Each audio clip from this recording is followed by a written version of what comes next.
B film പിടിച്ചിട്ടുള്ള home stay ആണ് ഇപ്പോൾ അത്. അതിനെ ശരിക്കും ഇതിനെ പറയുക ബാസ്റ്റിൻ സ്ട്രീറ്റ് എന്നാണ് പറയുക. സ്ട്രീറ്റിന് വണ്ടി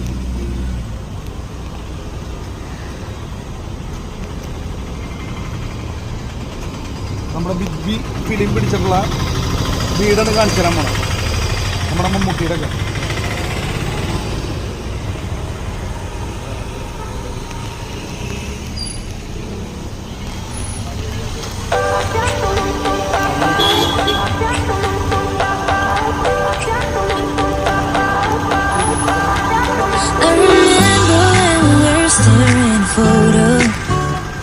Forget the way you look me in the eyes, and I keep you in my heart is